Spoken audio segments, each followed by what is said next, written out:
कभी नीरस और कभी मरहम की तरह, जैसे कि घंटों ध्यान लगाया हो। बहुत स्वागत चैनल पर आप सभी दोस्तों का बहुत बहुत स्वागत।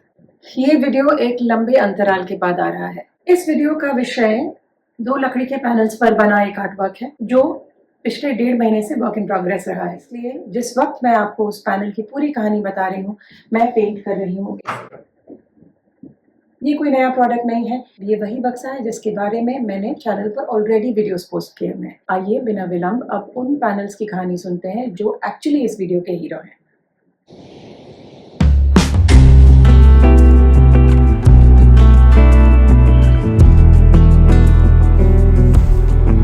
एक लंबे दिन की शुरुआत करने के पहले शांति का एक पल।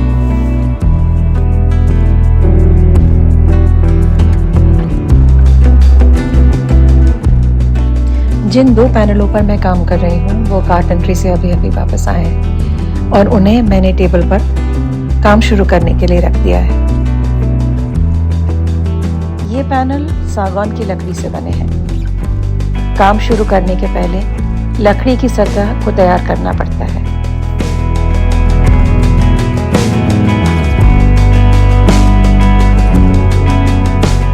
मुझसे अक्सर ये पूछा जाता है कि मैं लकड़ी पर काम करने के पहले सरफेस को प्राइम क्यों नहीं करती। तो जवाब ये है कि प्राइम करती हूँ, लेकिन कुछ एक प्रोजेक्ट्स ऐसे होते हैं जिनकी एक अर्दी क्वालिटी मुझे चाहिए होती है। उस सूरत में मैं डायरेक्टली लकड़ी पर पेंट करना पसंद करती हूँ। हाँ, लकड़ी का सरफेस अनइवन जरूर होता है, इसकी दरारों में पेंट फैले नहीं और हमारा ब्रश आसानी से ग्लाइड कर सके, इसलिए मैं इस प्रकार के एक्रिलिक मीडियम का इस्तेमाल करती हूँ। 1 हिस्सा जेल मीडियम और 3 हिस्से पानी को अच्छे से मिश्रित कर सबसे पहले लकड़ी की सतह पर अच्छे से कोट कर देंगे। बड़ी दरारों को भरने के लिए एक्रिलिक वॉल पुट्टी का इस्तेमाल किया जाता है। पैनल के जिन हिस्सों में मुझे बारीक विवरण और फिनिश की आवश्यकता होती है, वहां पर मैं पुट्टी की एक परत भली भांति लगाती हूँ, जिससे लकड़ी की सतह इस तरह से पूर्ण रूप से ढक जाए।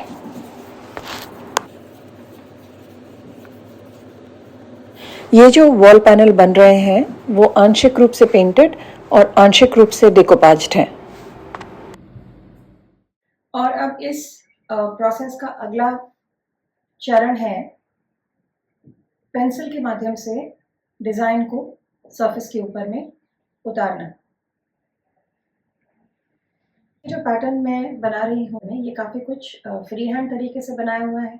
जहाँ डिज़ाइन ज्योमेट्री है वहाँ पर मैं पेंसिल और स्केल का इस्तेमाल कर ले रही हूँ। इस स्टेप में वक्त तो लगता है, लेकिन ये स्टेप काफ़ी ज़रूरी होता है। फाइनल डिज़ाइन का प्रारूप बेस पर निर्भर करता है। इतनी सावधानी से हो सके उतनी सावधानी से इस स्टेप को पूरा कर लेने का प्रयास मैं करती हूँ। साथ ही साथ आप देख सकते हैं कि पेंटिंग का काम भी चालू हो गया है। इस पैनल में मैंने अपने काफ़ी प्रिय डिज़ाइंस को इस्तेमाल किया है, जैसे कि ये ज़िगज़ैग वाला जिसे शेवरॉन पैटर्न कहते हैं, कुछ मुगल जाल टाइप के पैटर्न, और जो बेस में काम होगा, जो पैनल के बिल्कुल बीचों बीच काम होगा, जिसके ऊपर मैं यहाँ पीले रंग को ऑलमोस्ट प्राइमर की तरह इस्तेमाल कर रही हूँ, उसके ऊपर हम बनाएंगे एक स्पेनिश टाइल वर्क से इंस्पायर्ड पैटर्न, जो कि कई वृत्तों को इस्तेमाल कर बनेगा। और ये डिज़ाइन थोड़ा कॉम्प्लिकेटेड है, इसलिए मेरा प्रयास है इस प्रोसेस को मैं धीरे धीरे ही सही लेकिन एक्यूरेटली करूँ।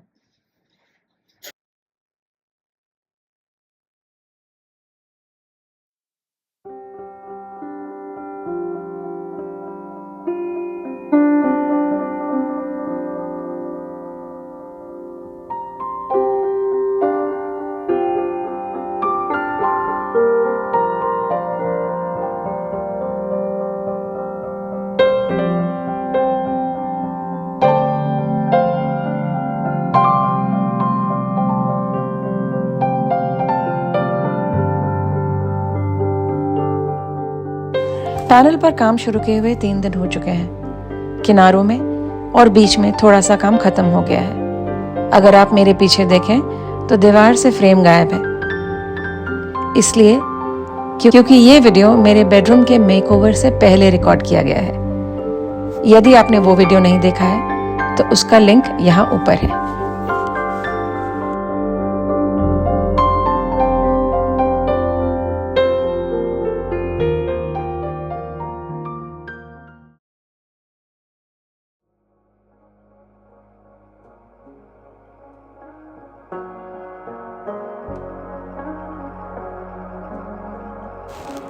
शुरू किए हुए मुझे लगभग 1.5 सप्ताह हो चुके हैं। कार्य की गति धीमी ही रही है क्योंकि बीच बीच में अन्य चीजें आती रही हैं।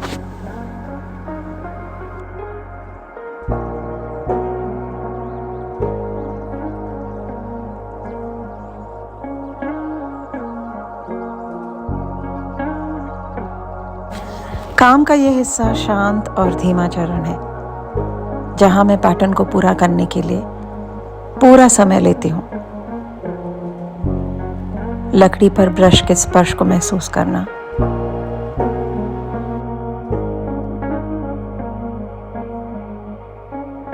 अपने आसपास की शांत नीरवता से अपने आप को जोड़ना।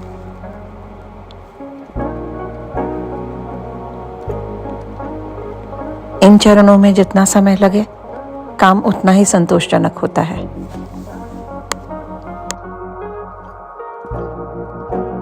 अक्सर देर रात तक काम में तल्लीन रहती हूँ। काम की मंथर गति कभी नीरस और कभी मरहम की तरह, जैसे कि घंटों ध्यान लगाया हो।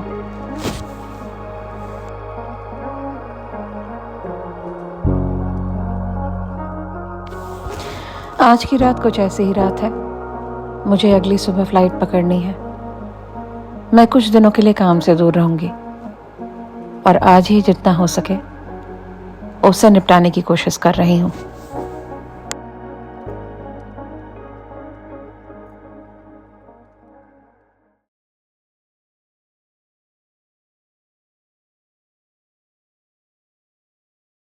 तो ये रही मैं लगभग 1 सप्ताह के अवकाश के बाद वापस अपनी डेस्क पर काम शुरू करते हुए।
तो बड़े ट्रंक का काम ख़त्म हो चुका है।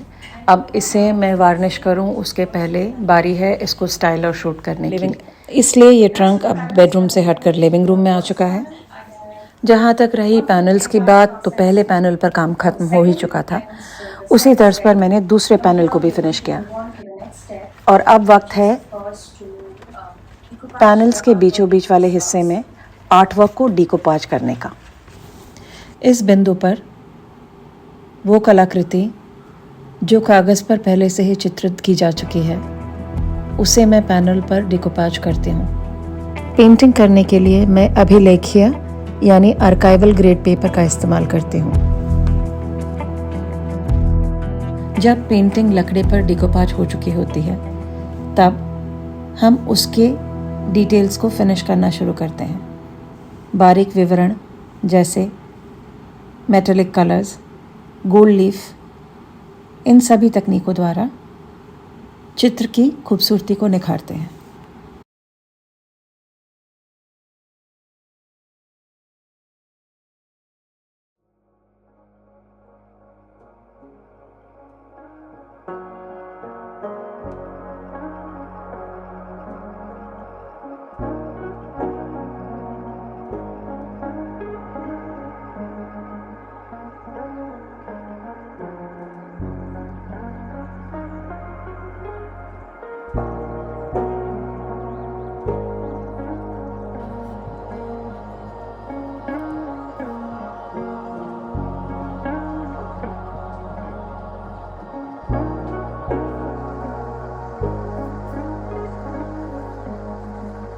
अंतिम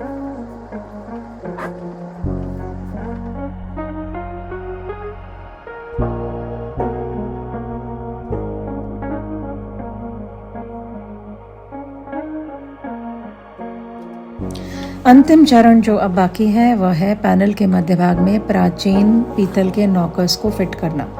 इस काम को करने के लिए स्वामीनाथ जी को बुला लिया है। वे नॉकर्स को फिट करेंगे और साथ ही साथ इन पैनल्स का फाइनल पैकेजिंग भी तैयार करेंगे, जिससे मैं फ़ौरन इसको कुरियर के लिए निकाल दूँ।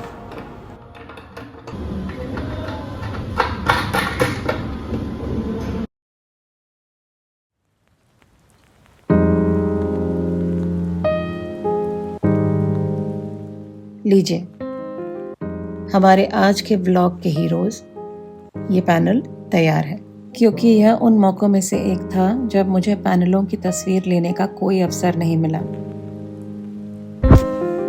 मैं आपके साथ अन्य 2 पैनलों की तस्वीरें साझा कर रही हूँ, जो ठीक इसी तर्ज पर कुछ महीनों पहले मैंने बनाया था। आशा है आपको आज का व्लॉग पसंद आया। चैनल को लाइक, शेयर और सब्सक्राइब करना ना भूलिएगा।